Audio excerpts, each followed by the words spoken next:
वाणीगुणानुकथने श्रवणौ कथायां हस्तौ च कर्मसु मनस्तव पादयोर्नः स्मृत्यां शिरस्तव निवासजगत्प्रणामे दृष्टिः सतां दर्शनेस्तु भवत्तनूनां. हरि ओം. ശ്രീമദ് ഭാഗവതം തൃതീയ സ്കന്ധം 10-ാമത്തെ അധ്യായം. അതാണ് നമ്മളിന്ന് ശ്രദ്ധിക്കുന്നത്. കഴിഞ്ഞ അധ്യായത്തിൽ 9-ാമത്തെ അധ്യായത്തിൽ നമ്മൾ ബ്രഹ്മദേവൻ്റെ സ്തുതി വിസ്തരിച്ച് കണ്ടു. ബ്രഹ്മദേവൻ ഭഗവാനെ തപസ് ചെയ്ത് ഭഗവാനെ കണ്ടെത്തി. പക്ഷേ അതുകൊണ്ടായില്ല. പലതും ബ്രഹ്മാവിന് ഇനിയും അറിയേണ്ടതായിട്ടുണ്ട്. ബ്രഹ്മാവിൽ തന്നെ ലയിച്ചിരിക്കുന്ന ലോകങ്ങളെപ്പറ്റി, പിന്നെ ഭഗവാനിൽ ലയിച്ചിരിക്കുന്ന ലോകങ്ങൾ, ജീവാത്മാക്കൾ, ഭഗവാന്റെ സർവാത്മത്വം, ഇങ്ങനെ പലതും അദ്ദേഹത്തിന് അറിയണം എന്ന ആഗ്രഹമുണ്ട്. അതിന് തപസ് ചെയ്യണം. അങ്ങനെ എല്ലാം അറിഞ്ഞിട്ട് വേണം സൃഷ്ടി ചെയ്യാൻ.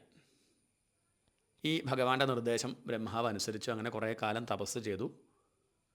അങ്ങനെ സൃഷ്ടിയിൽ തന്നെ ശ്രദ്ധ വെച്ചു. അങ്ങനെ ബ്രഹ്മദേവൻ്റെ പലതരത്തിലുള്ള സൃഷ്ടികളാണ് വർണ്ണിക്കുന്നത്. ആ സൃഷ്ടികളെ പലതരത്തിൽ വർഗീകരിക്കാം. 10 തരം സൃഷ്ടികളെ ഇവിടെ സൂചിപ്പിക്കുകയാണ്. പ്രകൃതിയിൽ 3 ഗുണങ്ങൾ: സത്വഗുണം, രജോ ഗുണം, തമോ ഗുണം. ഇതിൻ്റെ സമാവസ്ഥയിൽ വർത്തിക്കുമ്പം പ്രപഞ്ചമില്ല. നാമരൂപാത്മകമായി ഈ പ്രപഞ്ചം ഇല്ല.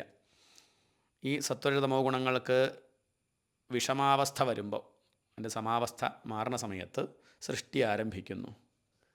ഒരു ജ്ഞാനിയെ സംബന്ധിച്ച് അയാൾക്ക് നാമരൂപങ്ങളില്ലാത്തത് കൊണ്ട് അദ്ദേഹത്തിന് സൃഷ്ടിയുമില്ല. അജ്ഞാനിയെ സംബന്ധിച്ച് എന്തുണ്ട്? നാമവും രൂപവും കാണുന്നു എന്നുള്ളത് കൊണ്ട് സൃഷ്ടിയുണ്ട്. അങ്ങനെ സൃഷ്ടി 10 തരം. ഒന്നാമത്തത് ഗുണങ്ങളുടെ വിഷമാവസ്ഥയിൽ പ്രകൃതിക്കുണ്ടാവുന്ന ആദ്യത്തെ വികാരത്തിന് ഇവിടെ പറയുന്ന പേര് മഹത്തത്വം എന്നാണ്. അപ്പോൾ ഒന്നാമത്തത് മഹത്തത്വം. ഈ മഹത്വത്തിൽ നിന്ന് 3 വിധം അഹങ്കാരം: താമസാഹങ്കാരം, രാജസാഹങ്കാരം, സാത്വിക അഹങ്കാരം. ഇതാണ് രണ്ടാമത്തെ സൃഷ്ടിയായിട്ട് പറയുക. ഈ താമസാഹങ്കാരത്തിൽ നിന്ന് 5 തന്മാത്രകളും 5 ഭൂതങ്ങളും ഉണ്ടായി. ശബ്ദസ്പർശ രൂപരസഗന്ധം, പൃഥ്വി, അപ്പ്, തേജസ്, വായു, ആകാശം. ഇങ്ങനെ തന്മാത്രകളും ഭൂതങ്ങളും. നാലാമത്തത് രാജസാഹങ്കാരത്തിൽ നിന്ന് ജ്ഞാനകർമ്മേന്ദ്രിയങ്ങളുണ്ടായി. ജ്ഞാനേന്ദ്രിയങ്ങളും കർമ്മേന്ദ്രിയങ്ങളും: കണ്ണ്, മൂക്ക്, നാക്ക്, ചെവി, ത്വക്ക്, വാക്ക്, പാണി, പാദം, പായു, ഉപസ്ഥ എന്നിങ്ങനെ. 5-ാമത്തെ സൃഷ്ടിയായിട്ട് പറയുക സാത്വികാഹങ്കാരത്തിൽ നിന്ന് അന്ധക്കരണം ഉണ്ടായി. ദേവന്മാരും ഉണ്ടായി. അന്ധക്കരണം എന്ന് പറഞ്ഞാൽ മനസ്സ്, ബുദ്ധി, അഹങ്കാരം, ചിത്തം. 6-ാമത്തെ സൃഷ്ടിയായിട്ട് പറയുക അവിദ്യ. ജീവന്മാർക്ക് സ്വരൂപബോധം ഇല്ലാതിരിക്കുന്നതിന് കാരണം ഈ അവിദ്യയാണ്. താൻ ആര് എന്നറിയാൻ പ്രയാസം ഉണ്ടാവുന്നത് ഈ അവിദ്യയുള്ളതുകൊണ്ടാണ്. 7-ാമത്തെ സൃഷ്ടിയായിട്ടാണ് വൃക്ഷലതാദികളെ പറയുക, സ്ഥാവരങ്ങൾ എന്ന് പറയും. പിന്നെ 8-ാമത്തെ സൃഷ്ടി തിര്യക്കുകൾ, പക്ഷി, മൃഗാദികൾ. 9-ാമത്തെ സൃഷ്ടിയായിട്ടാണ് മനുഷ്യർ. 10 സനകാദികൾ, ജ്ഞാനികളാണ് അവർ. ഇനി വേറെ തരത്തിലും തരംതിരിക്കാറുണ്ട്. ഇത് 10ആയിട്ട് 10 തരം സൃഷ്ടികൾ എന്ന് പറയുമ്പോൾ എങ്ങനെ? ഇനി 4 തരം 4ആയിട്ട് തരംതിരിക്കുമ്പോഴോ ഉദ്ഭിജം, അണ്ടജം, ജരായുജം, സ്വേദജം. ഇങ്ങനെ ഉദ്ഭിജം എന്ന് പറഞ്ഞാൽ ആരും നട്ട് വളർത്താതെ സ്വയം വളരുന്ന പുല്ല് മുതലായവയാണ് ഉദ്ഭിജം എന്ന് പറയുക. അണ്ടജം എന്ന് പറഞ്ഞാൽ മുട്ട വിരിഞ്ഞുണ്ടാവുന്ന പക്ഷികൾ മുതലായവ. ജരായുജം എന്ന് പറഞ്ഞാൽ ഗർഭപാത്രത്തിൽ നിന്ന് പ്രസവിച്ചുണ്ടാവുന്നവ, മനുഷ്യരും മൃഗങ്ങളും മറ്റും. സ്വേദജം എന്ന് പറഞ്ഞാൽ വിയർപ്പിൽ നിന്ന്, ചളിയിൽ നിന്നൊക്കെ വിയർപ്പിൽ നിന്നുണ്ടാവുന്നത്, പേന്, മൂട്ട മുതലായവ. ഈ വക കാര്യങ്ങളാണ് ഈ ഒരു അധ്യായത്തിൽ വിസ്തരിക്കുന്നത്. ഈ മനുഷ്യരുടെ കാര്യം നോക്കുകയാണെങ്കിൽ അവർ രജോധികാഹ കർമ്മപര ദുഃഖേച്ച സുഖമാനിനഹ എന്നിവിടെ അടുത്ത് പറയാണ്. മനുഷ്യ സൃഷ്ടിയിൽ രജോ ഗുണം ഏറി നിൽക്കും. അതുകൊണ്ട് കർമ്മപരത്വവും മനുഷ്യന് ഏറിപ്പോയി. അതുകൊണ്ടാണ് മനുഷ്യർക്ക് അധികവും രാഗവും ദ്വേഷവും ഇതാണ് ഉണ്ടാവുക. അതാണ് കൂടുതൽ. ദുഃഖത്തിൽ പോലും സുഖം കാണുക, ദുഃഖം സുഖമായിട്ട് വിചാരിക്കുക, ഇങ്ങനെയൊരു തെറ്റിദ്ധാരണ, അങ്ങനെ കുഴപ്പം മനുഷ്യനുണ്ട്. ഈ ദുഃഖത്തിൽ നിന്ന് രക്ഷപ്പെടാനുള്ള വഴി ഭഗവത് ഭജനമാണ് എന്നറിയാതെ സംസാരിയായിട്ട് കഴിഞ്ഞുകൂടുന്നു അധികം പേരും. അതിന് കാരണം ഈ രജോ ഗുണാധിക്യമാണ് എന്നുള്ള ഇവിടെ സൂചിപ്പിക്കുന്നുണ്ട്. ഇതൊക്കെയാണ് ഈ ഒരു 10-ാമത്തെ അധ്യായത്തിൽ വർണ്ണിക്കുന്നത്. നമുക്ക് നോക്കാം, വിസ്തരിച്ച് കാണാം. ഓം നമോ ഭഗവതേ വാസുദേവായ. അഥ 10-മോऽധ്യായഃ. വിതുര ഉവാച. അന്തർഹിതേ ഭഗവതി ബ്രഹ്മാലോകപിതാമഹഃ പ്രജാ സസർജ കതിഥ ദൈഹികീർമാനസീർവിഭു അന്തർഹിതേ ഭഗവതി ഭഗവതി. ഭഗവതി എന്ന് സംസ്കൃതത്തിൽ പറയുമ്പം അത് ശ്രദ്ധിക്കണം. പലരും തുടക്കക്കാർക്കൊക്കെ ഉണ്ടാവുന്ന സംശയമാണെന്ത്, ഭാഗവത്തിൽ എന്താ ഭഗവതി എന്ന് പറയുന്നത്, എന്താ ഭഗവതിയെ പറ്റി പറയുക? അങ്ങനെയല്ല, ഭഗവാൻ എന്നുള്ള ശബ്ദത്തിൻ്റെ സപ്തമിയാണ് ഭഗവതി. ഭഗവാനിൽ എന്നാണ് അർത്ഥം. ഇവിടെ ഭഗവതി അന്തർഹിതേ, ഭഗവാൻ ആ ശ്രീനാരായണൻ അന്തർധാനം ചെയ്ത ശേഷം ലോകപിതാമഹ വിഭു ബ്രഹ്മ ദൈഹികീ മാനസീ കതിഥ പ്രജാ സസർജ. ഭഗവാൻ അന്തർധാനം ചെയ്ത ശേഷം ആ ലോകപിതാമഹനായ ബ്രഹ്മാവ്, ലോകപിതാമഹ ബ്രഹ്മ, ദൈഹികി മാനസീഹി, ദേഹത്തിൽ നിന്നും മനസ്സിൽ നിന്നും എത്ര വിധത്തിലുള്ള സൃഷ്ടികളെ അല്ലെങ്കിൽ പ്രജകളെ സൃഷ്ടിച്ചു ആണ്. ഇതാണ് ചോദ്യം. യേ ച മേ ഭഗവൻ പൃഷ്ടാഃ ത്വയ്യർത്ഥാ ബഹുവിത്തമാം താൻ വദസ്വാനുപൂർവേണ ഛിന്ധിനഃ സർവസംശയാൻ. എന്താ പറയണത്? ബഹുവിത്തമാ ഭഗവൻ ത്വയി യേ ച അർത്ഥാഃ മേ പൃഷ്ടാഃ താൻ ആനുപൂർവേണ വദസ്വ നഃ സർവസംശയാൻ ഛിന്ധി. നഃ സർവസംശയാൻ ഛിന്ധി. നഃ പറഞ്ഞാൽ ഞങ്ങളുടെ, അസ്മാകം നഃ, നഃ പറഞ്ഞാൽ ഞങ്ങളുടെ, ഞങ്ങളുടെ സർവസംശയാൻ ഛിന്തി, എല്ലാ സംശയങ്ങളും ഇല്ലാതാക്കി തന്നാലും. വിളിക്കുകയാണ് ഇവിടെ ബഹുവിത്തമ, അല്ലയോ ശ്രേഷ്ഠനായിട്ടുള്ളവനെ, നല്ല അറിവുള്ളവനെ, ബഹുവിത്തമ ഭഗവൻ ത്വയി യേ ച അർത്ഥാഃ മേ പൃഷ്ടാഃ. ഭഗവൻ, അല്ലയോ ഭഗവൻ അറിവുള്ളവനെ. ഇവിടെ മൈത്രേയ മഹർഷിയെ വിളിക്കുകയാണ് വിതുരൻ. വിതുര മൈത്രേയ സംവാദമാണ് ഈ ഒരു സ്കന്ധം, അത് മറന്നു പോകരുത്. അല്ലയോ മൈത്രേയ മഹർഷേ, ത്വയി യേ ച അർത്ഥാഃ മേ പൃഷ്ടാഃ, അങ്ങയുടെ അടുക്കൽ ഏതെല്ലാം വിഷയങ്ങൾ എന്നാൽ ചോദിക്കപ്പെട്ടിരുന്നു അവയെ ക്രമമായിട്ട് അങ്ങ് പറഞ്ഞു തന്നാലും എൻ്റെ എല്ലാ സംശയങ്ങളും അങ്ങ് തീർത്തു തരണേ. എല്ലാം അറിയുന്നവനും ജ്ഞാനസ്വരൂപനുമായ അല്ലയോ മൈത്രേയ മഹർഷേ, ഞാൻ ചോദിച്ച ചോദ്യങ്ങൾക്കുള്ള ഉത്തരങ്ങളെല്ലാം അങ്ങ് ക്രമത്തിൽ എനിക്ക് പറഞ്ഞു തന്ന് എൻ്റെ സംശയങ്ങൾ തീർത്ത് അനുഗ്രഹിക്കണേ. അതാണ് രണ്ടാമത്തെ ശ്ലോകത്തിൻ്റെ അർത്ഥം. സൂത ഉവാച, സൂതൻ പറയാണ്, ഏവം സഞ്ജോതിതസ്തേന ക്ഷത്ര കൗശാരവോ മുനി പ്രീതഃ പ്രത്യാഹ താൻ പ്രശ്നാൻ ഹൃദിസ്ഥാനഥ ഭാർഗവാം. സൂതൻ ശൗനകാദികളോട് പറയുകയാണ്. സൂതശൗനക സംവാദമാണ്. അതിലെ സൂതൻ ശൗനകാദികളോട് പറയുന്നു വിതുര മൈത്രേയ സംവാദം. ഇപ്പം ഈ ഒരു ശ്ലോകം പറയണത് ആരാ? സൂതനാണ് പറയണത്. എന്താ പറയണത്? ഏവം സഞ്ജോതിത തേന ക്ഷത്ര കൗശാരവോ മുനി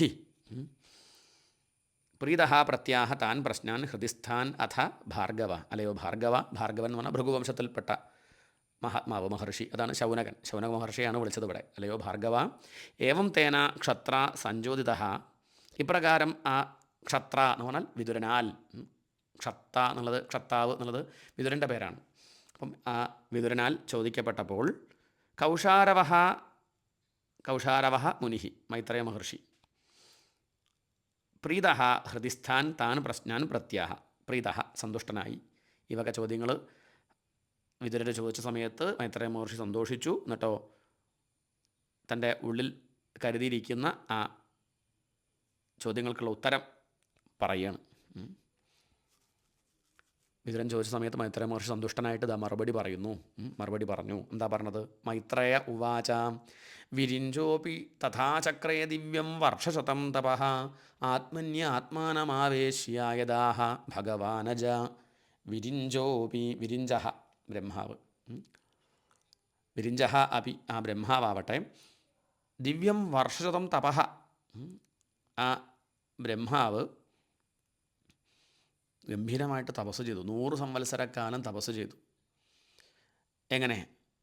ആത്മന്യാത്മാനമാവേശ്യ, തൻ്റെ ആ മനസ്സിനെ പരമാത്മാവിൽ ഉറപ്പിച്ച് ആ ബ്രഹ്മദേവൻ 100 സംവത്സരക്കാലം തപസ് ചെയ്തു. എന്നിട്ടോ തദ്വിലോക്യ അബ്ജസംഭൂതോ വായുനാ യദധിഷ്ഠിതഃ പത്മമംഭശ്ച തത്കാലകൃതവീര്യേണ കമ്പിതം തപസാ ഹ്യധമാനേന വിദ്യയാ ച ആത്മസംസ്ഥയാ വിവൃദ്ധവിജ്ഞാനബലോ ന്യപാദ്വായും സഹാംഭസ. തദ്വിലോക്യ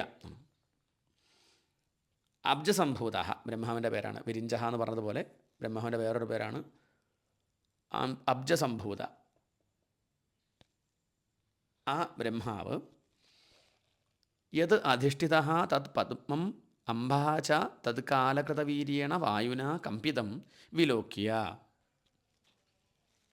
ഏധമാനേന തപസാ ഹി ആത്മസംസ്ഥയാ വിദ്യയാ ച വിവൃദ്ധവിജ്ഞാനബലഃ അംഭസാ സഹ വായും ന്യപാത്.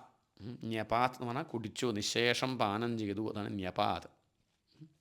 അബ്ജസംഭവ, ബ്രഹ്മാവ് തൻ്റെ അടിസ്ഥാനം, താൻ ഇരിക്കുന്ന ആ സ്ഥലം, തൻ്റെ ആശ്രയമായ ജലം, അത് കാലശക്തിയാൽ നിർമ്മിക്കപ്പെട്ട വായു ചലിപ്പിക്കുന്നതായിട്ട് കണ്ടു. അധിഷ്ഠിത തത് പത്മം, തൻ്റെ ആ താമര, അതുപോലെ അംബഹ ജലം, തത് കാലകൃതവീര്യേണ വായുന കമ്പിതം, ആ കാലത്താൽ ഉളവാക്കപ്പെട്ട ശക്തിയോടുകൂടിയ വായുവിനാൽ ചലിപ്പിക്കപ്പെട്ടിരിക്കുന്നതായിട്ട് വിലോക്യ കണ്ടിട്ട് അദ്ദേഹം എന്ത് ചെയ്തു? ഏധമാനേന തപസാഹി, ഏധമാനേന തപസാഹി, തൻ്റെ തീവ്രമായ തപസ്സിനാലും അതുപോലെ ആത്മനിഷ്ഠയോടുകൂടിയ ഉപാസനയാലും ആത്മസംസ്ഥയാ വിദ്യയാച്ച വിവൃദ്ധ വിജ്ഞാനബല, വർദ്ധിച്ച വിജ്ഞാനത്തോടും ബലത്തോടും കൂടിയവനായി അംഭസാസഹ വായും ന്യപാത്, ജലത്തോടുകൂടെ ആ വായുവിനെ നിശേഷം പാനം ചെയ്തു. ജലത്തെയും വായുവിനെയും അദ്ദേഹം കുടിച്ചു.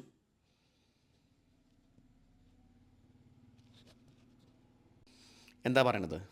ജ്ഞാനക്രിയാശക്തി തനിക്ക് കിട്ടി, ബ്രഹ്മദേവന് കിട്ടിയ ഭഗവാൻ അനുഗ്രഹം കൊണ്ട് ആ ജ്ഞാനക്രിയാശക്തി കൈവന്ന ബ്രഹ്മദേവൻ ജലത്തെയും ആ പ്രളയകാലീന വായുവിനെയും തന്നിലേക്ക് ആവാഹിച്ചു. ജഗൽസൃഷ്ടിയുടെ ആരംഭം കുറിച്ചു എന്നർത്ഥം. നോക്കുക, 7ാമത്തെ ശ്ലോകം. തദ്വിലോക്യ വിയദ്വ്യാപി പുഷ്കരം യദധിഷ്ഠിതം അനേന ലോകാൻ പ്രാഗ്ലീനാൻ കൽപ്പിതാസ്മീത്യചിന്തയത്.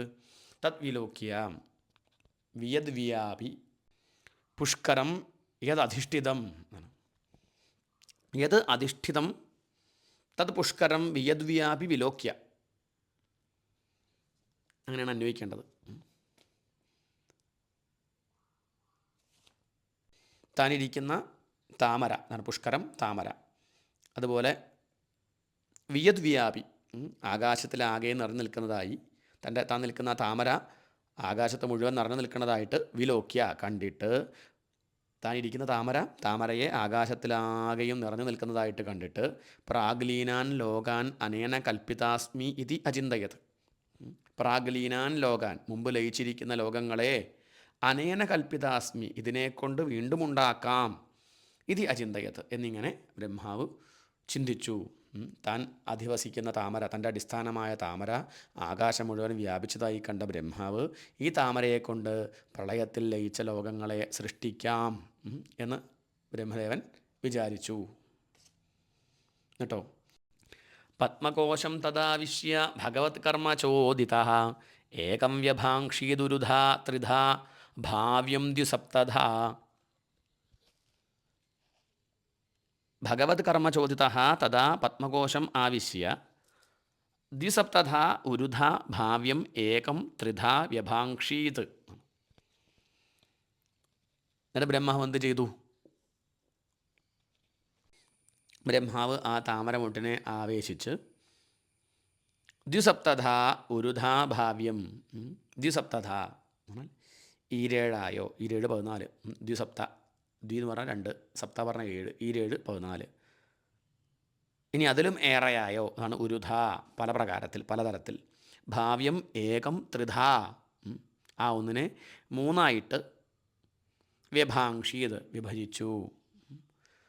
ജീവന്മാർക്ക് വിഷയങ്ങളെ അനുഭവിക്കാനുള്ള സ്ഥാനം ഈ 3 ലോകങ്ങളാണെന്ന് പറയപ്പെടുന്നു.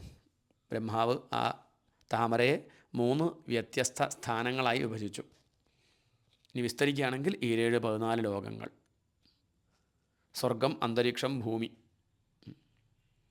ഇനി വിസ്തരിച്ചാൽ അതിനെ നമുക്ക് വിസ്തരിക്കുകയാണെങ്കിൽ 14 ലോകങ്ങളായിട്ട് കണക്കാക്കാം.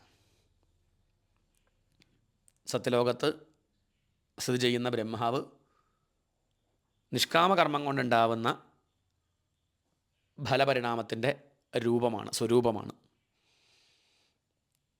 അതുകൊണ്ടാണ് ബ്രഹ്മദേവന് ഈ ത്രിലോക സൃഷ്ടിയിൽ സാമർഥ്യമുണ്ടായത്. ഏതാവാൻ ജീവലോകസ്യ സംസ്ഥാഭേദസമാഹൃതഃ ധർമ്മസ്യ ഹ്യനിമിത്തസ്യ വിഭാഗഃ പരമേഷ്ഠ്യസൗ. അതാണ് പറഞ്ഞത്. ഏതാവാൻ ജീവലോകസ്യ സംസ്ഥാഭേദഃ സമാഹൃതഃ.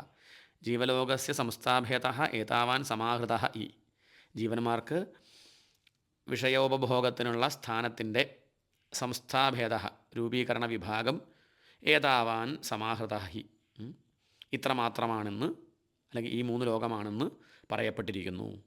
എന്തുകൊണ്ടെന്നാൽ പരമേഷ്ഠി അസൗ അനിമിത്തസ്യ ധർമ്മസ്യ വിഭാഗ. പരമേഷ്ഠി ഈ സത്യലോകത്ത് സ്ഥിതി ചെയ്യുന്ന അസൗ ഈ ബ്രഹ്മദേവൻ അനിമിത്തസ്യ ധർമ്മസ്യ വിഭാഗ, കാമനാരഹിതമായ കർമാനുഷ്ഠാനത്തിൻ്റെ പരിണത രൂപമാകുന്നു. സത്യലോകത്തിൽ സ്ഥിതി ചെയ്യുന്ന ബ്രഹ്മാവ് എങ്ങനെ ബ്രഹ്മാവായി എന്നാണ് ചോദ്യം. അതിനുള്ള ഉത്തരം പറയുകയാണ്, നിഷ്കാമകർമ്മം കൊണ്ടുണ്ടാവുന്ന ഫലപരിണാമത്തിൻ്റെ സ്വരൂപമാണ് ബ്രഹ്മാവ്.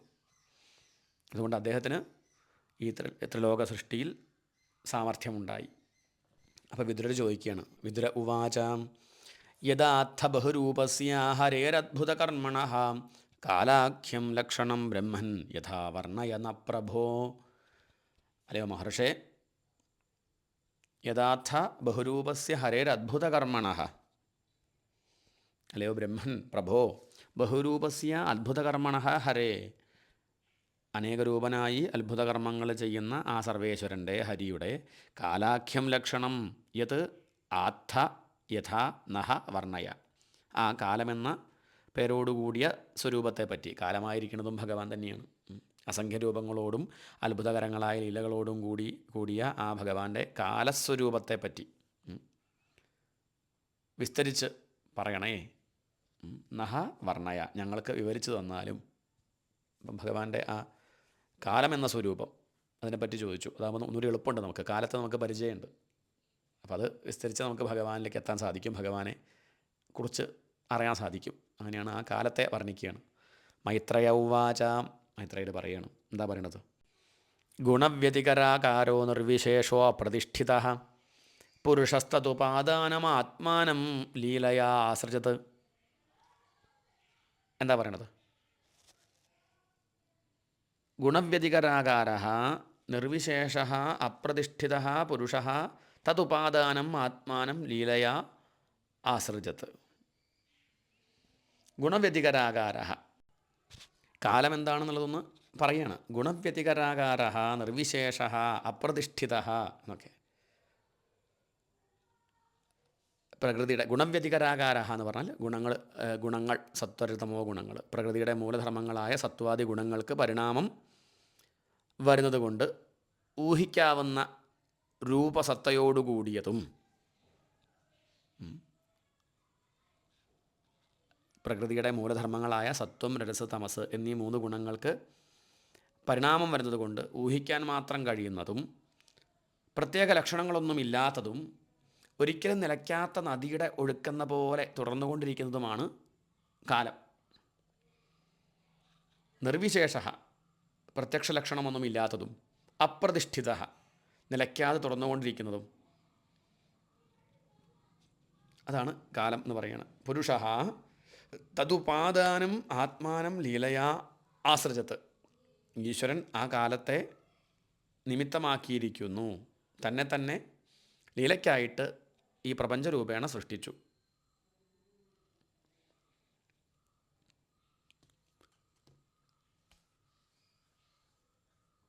ഈശ്വരൻ കാലത്തെ നിമിത്തമാക്കി തന്നെ പ്രപഞ്ചമാക്കി കാണിക്കുകയാണ്. അങ്ങനെ പ്രപഞ്ചമായി കാണിക്കാൻ കാരണം കാലം. കാലത്തെ നിമിത്തമാക്കി തന്നെ പ്രപഞ്ചസ്വരൂപേണ സൃഷ്ടിച്ചു. എന്നിട്ടോ വിശ്വം വൈ ബ്രഹ്മതന്മാത്രം സംസ്ഥിതം വിഷ്ണുമായയാ ഈശ്വരേണ പരിച്ഛിന്നം കാലേന അവ്യക്തമൂർത്തിന. ആ വിശ്വം വൈ ബ്രഹ്മതന്മാത്രം വിഷ്ണുമായയാ സംസ്ഥിതം ബ്രഹ്മതന്മാത്രം വിശ്വം വൈ ഈശ്വരേണ അവ്യക്തമൂർത്തിന കാലേന പരിച്ഛിന്നം ഏതത് യഥാ ഇദാനീം തഥാ അഗ്രേ ച ഈദൃശം പശ്ചാത് അപി. വിശ്വം വൈ ബ്രഹ്മതന്മാത്രം സംസ്ഥിതം വിഷ്ണുമായയാ ഈശ്വരേണ പരിച്ഛിന്നം കാലേനാവ്യക്തമൂർത്തിന യഥേദാനീം തഥാ അഗ്രേ ച പശ്ചാദപ്യേതദീദൃശം. ആ വരിയും കൂടി ചേർക്കുമ്പം എളുപ്പത്തിൽ അന്വയിക്കാം. വിശ്വം വൈ ബ്രഹ്മതന്മാത്രം സംസ്ഥിതം വിഷ്ണുമായയാ സംസ്ഥിതം. ആ വിശ്വാത്മാവായ ഭഗവാന്റെ മായ കൊണ്ട്, മായയാൽ സംസ്ഥിതം സംഹരിക്കപ്പെട്ട് ബ്രഹ്മതന്മാത്രം വിശ്വം വൈ കേവല ബ്രഹ്മസ്വരൂപമായിരുന്ന ആ പ്രപഞ്ചം വിശ്വം വൈ വിശ്വമാകട്ടെ ഈശ്വരേണ അവ്യക്തമൂർത്തിന കാലേന പരിച്ഛിന്നം ഈശ്വരനാൽ അവ്യക്തമൂർത്തിന വ്യക്തിഭാവമില്ലാത്ത സ്വരൂപത്തോടു കൂടിയ കാലത്തെ കൊണ്ട് പരിച്ഛിന്നം തരംതിരിച്ച് പ്രകാശിപ്പിക്കപ്പെട്ടിരിക്കുന്നു. ഏതത് യഥാ ഇദാനീം തഥാ അഗ്രേ ച ഈദൃശം പശ്ചാത്തപി. ഇത് ഏതുവിധം ഇപ്പോൾ ഇദാനീം ഇപ്പോൾ ഇരിക്കുന്നുവോ തഥാ അതേവിധം അഗ്രേ ച മുമ്പുണ്ടായിരുന്നു ഈദൃശം പശ്ചാത്തപി ഇതുപോലെ തന്നെ നാളെ ഉണ്ടാവും ചെയ്യും. അതാണ് പറഞ്ഞത്. വിശ്വാത്മാവായ ഭഗവാൻ തൻ്റെ മായയാൽ പ്രളയത്തിൽ സംഹരിക്കപ്പെട്ട ആ പ്രപഞ്ചത്തെ കാലം കൊണ്ട് വേർതിരിച്ച് പലതായി പ്രകാശിപ്പിക്കുന്നു. ഒരേ ഒരു സത്യത്തെ പലതരത്തിൽ പ്രകാശിപ്പിക്കുന്നു. ഈ പ്രപഞ്ചം ഇപ്പോൾ ഉള്ളതുപോലെ മുമ്പും ഉണ്ടായിരുന്നു, ഇതുപോലെ തന്നെ ഭാവിയിലും ഉണ്ടാവും എന്നർത്ഥം എന്നാണ് പറഞ്ഞത്.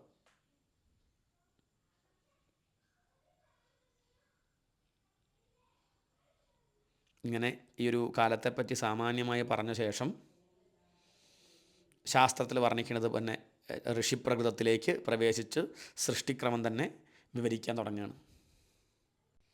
സർഗോ നവവിധസ്തസ്യ പ്രാകൃതോ വൈകൃതസ്തു യഃ. സർഗം എന്ന് പറഞ്ഞാൽ സൃഷ്ടി നവവിധ 9 തരത്തിൽ.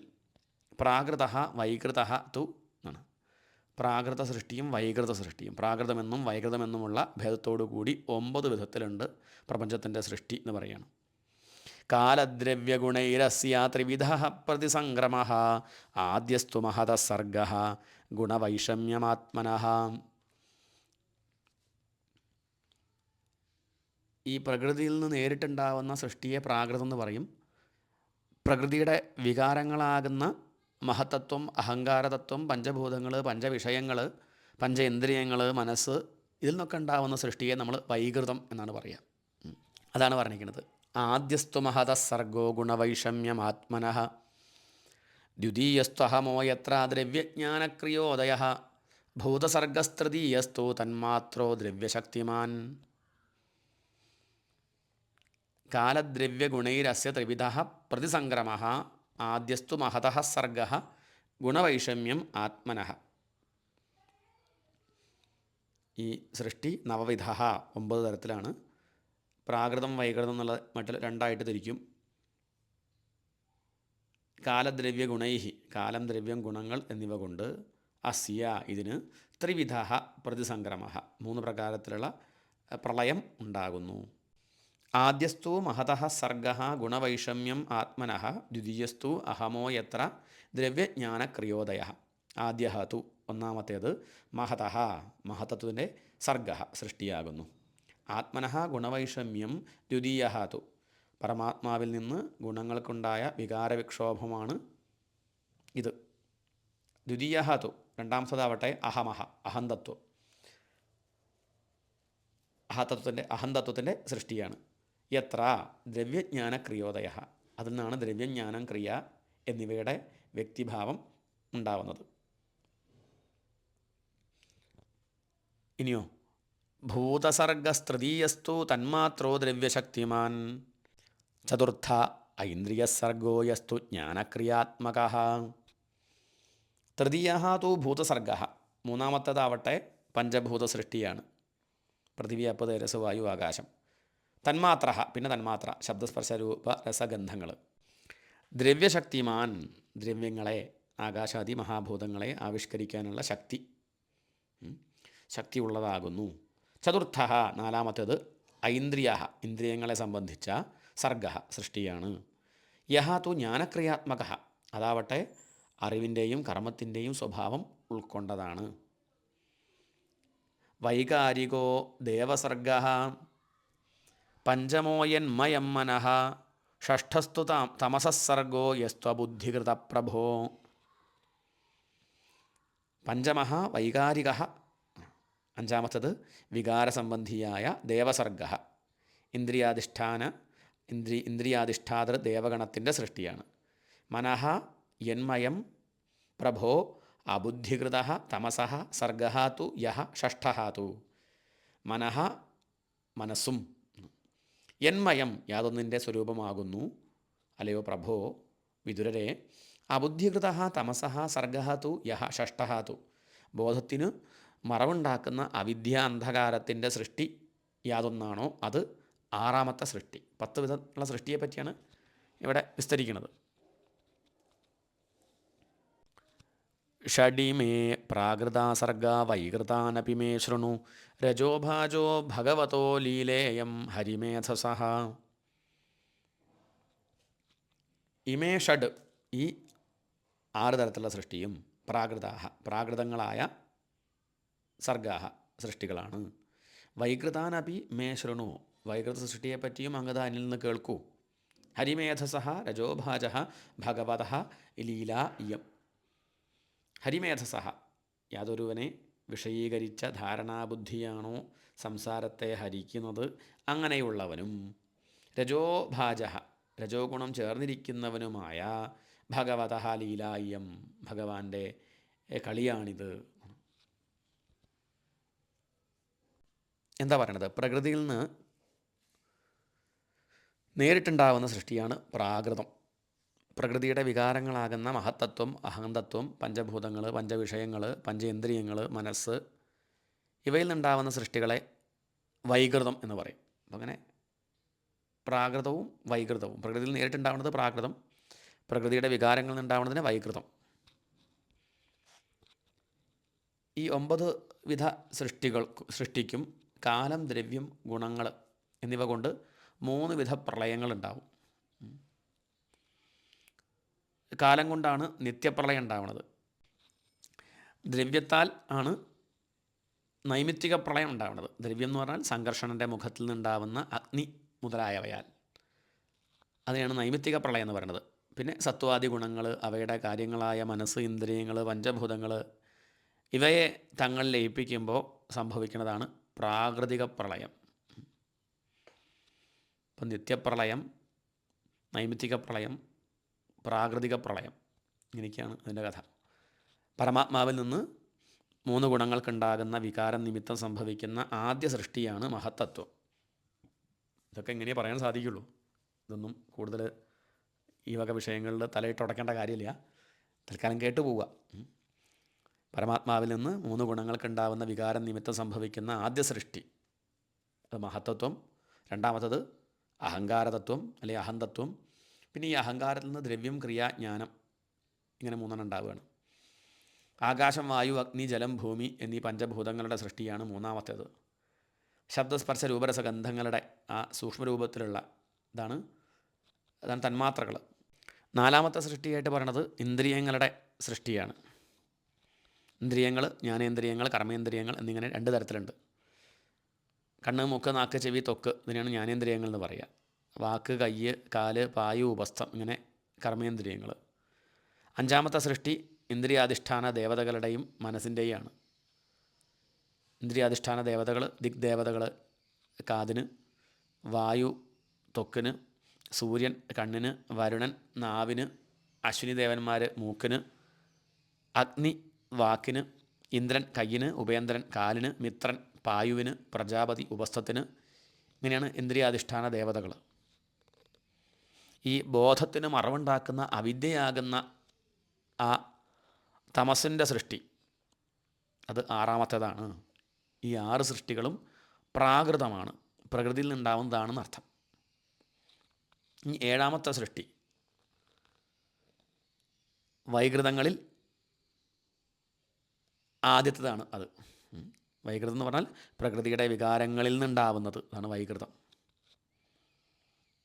അതാണ് പിന്നെ വർണ്ണിക്കുന്നത്. രജോഭാജോ ഭഗവതോ ലീലേയം ഹരിമേധസഃ സപ്തമോ മുഖ്യസർഗസ്തു ഷഡ്വിധസ്തത്തുഷാം ചയഃ സപ്തമഃ. 7ാമത്തത് മുഖ്യസർഗ, വൈകൃതങ്ങളിൽ വെച്ച് ആദ്യത്തെ സൃഷ്ടിയാകുന്നു. തസ്തുഷാം ചയഃ ഷഡ്വിധ, സ്ഥാവരങ്ങളുടേതായ യാതൊരു ഈ സൃഷ്ടിയും 6 പ്രകാരത്തിലാണ്. ഈ സൃഷ്ടിയും 6 പ്രകാരത്തിലാണ്. സ്ഥാവരങ്ങളുടെ എന്ന് പറഞ്ഞാൽ വൃക്ഷലതാദികളുടെ എന്നർത്ഥം. ഇനി എങ്ങനെ ഏതൊക്കെയാണ് 6 തരത്തിലുള്ള സൃഷ്ടി അത് പറയാണ്. വനസ്പത്യോ ഓഷധി ലഥാത്വക്സാരാ വീരുധോദ്രുമാഃ ഉത്സ്രോതസസ്തമഃ പ്രായ അന്തസ്പർശ വിശേഷിണഃ. വനസ്പതി ഓഷധി ലതാഹ, വനസ്പതികൾ, ഓഷധികൾ, ലതകൾ. ത്വക്സാരങ്ങൾ, പിന്നെ വീരുധ, വീരുത്തുക്കൾ. ദ്രുമാഹ, ദ്രുമങ്ങൾ. പിന്നെ ഉത്സ്രോതസഹ, മേലോട്ട് ഉൾനീരിലൂടെ ആഹാരസഞ്ചാരമുള്ളവ, അതാണ് ഉത്സ്രോതസഹ. തമപ്രായാഹ, പിന്നെ ചൈതന്യം പുറമേക്ക് പ്രകടമല്ലാത്തത്. അന്തസ്പർശാഹ, ഉൾവശം കൊണ്ട് സ്പർശജ്ഞാനം മാത്രമുള്ളവ. വിശേഷിണാഹ, വലിപ്പ ചെറുപ്പങ്ങൾ കൊണ്ട് വ്യത്യസ്ത ആകാരമുള്ളവയും. ഈ വനസ്പതികൾ എന്താ, ഓഷധികൾ എന്താന്നൊക്കെ പറഞ്ഞാൽ അതൊക്കെ വിസ്തരിച്ച് കാണേണ്ടതുണ്ട്. അതിനൊക്കെ വ്യത്യാസങ്ങളുണ്ട്. വനസ്പതി എന്ന് പറഞ്ഞാൽ പുഷ്പിക്കാതെ കായ്ക്കുന്നവയാണ് വനസ്പതികൾ. ഓഷധികൾ എന്ന് പറഞ്ഞാൽ കായ് പൂത്തു കഴിഞ്ഞാൽ സ്വയം നശിക്കുന്നവ, അതാണ് ഓഷധികൾ. ഗോതമ്പ്, നെല്ലൊക്കെ. ലതാഹ പറഞ്ഞാൽ വള്ളികൾ, പറ്റിപ്പിടിച്ച് വളരുന്നത്. ത്വക്സാരങ്ങൾ എന്ന് പറഞ്ഞാൽ തൊലിക്കട്ടിയുള്ളവ, മുളകൾ ഒക്കെ അതിൽപ്പെട്ടതാണ്, മുളയൊക്കെ അതിൽപ്പെട്ടതാണ്. വീരുത്ത് എന്ന് പറഞ്ഞാൽ മേൽപോട്ട് പടർന്നു പോകാതെ ഈ കെട്ടി പണഞ്ഞ് അങ്ങനെ നിൽക്കുന്നവ, അതാണ് വീരുധ, വീരുത്ത്. പിന്നെയോ ദ്രുമാഹ, പുഷ്പിച്ച് കായ്ക്കുന്ന വൃക്ഷങ്ങൾ, അതാണ് ദ്രുമങ്ങൾ. അപ്പം പറയുമ്പോൾ ഒക്കെ സസ്യങ്ങൾ പറയുമെങ്കിൽ ഇതിലൊക്കെ തമ്മിൽ വ്യത്യാസമുണ്ടെന്ന് അർത്ഥം. അതാണ് ഇവിടെ വർണ്ണിച്ചത്. 7ാമത്തെ സൃഷ്ടി വൈകൃതങ്ങളിൽ ആദ്യത്തേതാണ്. സ്ഥാവരങ്ങളുടെ, വൃക്ഷലതാദികളുടെ ഈ സൃഷ്ടി അത് 6 വിധത്തിലുണ്ട്. വനസ്പതികൾ, ഓഷധികൾ, ലതകൾ, ത്വക്സാരങ്ങൾ, വീരുത്തുക്കൾ, ദ്രുമങ്ങൾ, ഇങ്ങനെയാണ് 6 വിഭാഗം.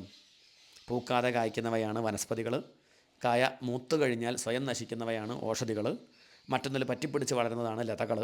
തൊലിക്ക് നല്ല കട്ടിയുള്ളവ, മുള മുതലായവയാണ് ത്വക്സാരങ്ങൾ.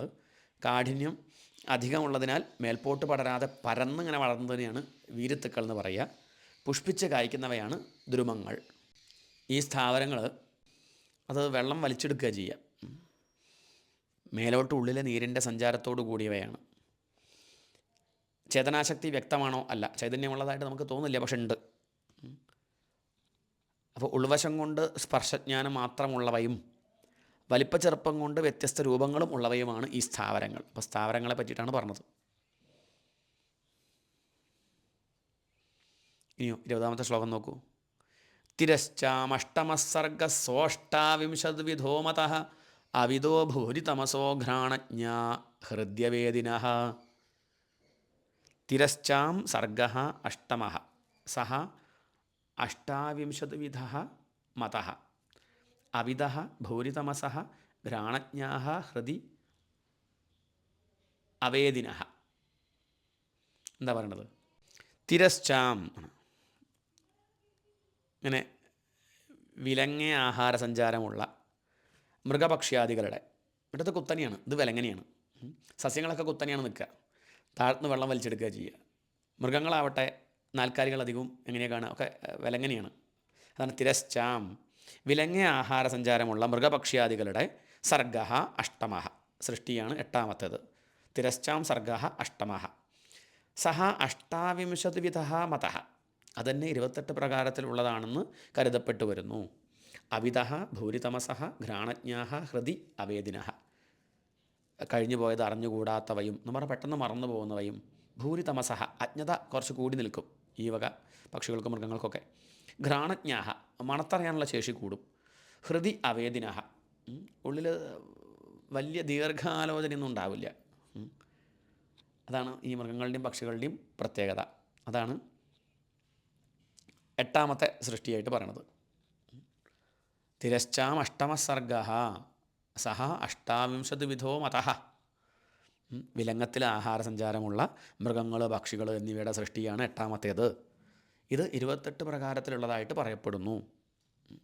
ഈ പക്ഷികളും മൃഗങ്ങളും അല്ലെങ്കിൽ ഇങ്ങനെ വിലങ്ങനുള്ള ആഹാരസഞ്ചാരമുള്ള മൃഗങ്ങൾ, പക്ഷികൾ ഇവർ കഴിഞ്ഞു പോയതിനെ ഓർക്കാത്തവയും അജ്ഞത അധികരിച്ചിരിക്കുന്നതും അതുപോലെ മണത്തറിയാനുള്ള ശേഷി കുറച്ച് കൂടുതലുള്ളതും ദീർഘാലോചന ഇല്ലാത്തവയുമാണ്.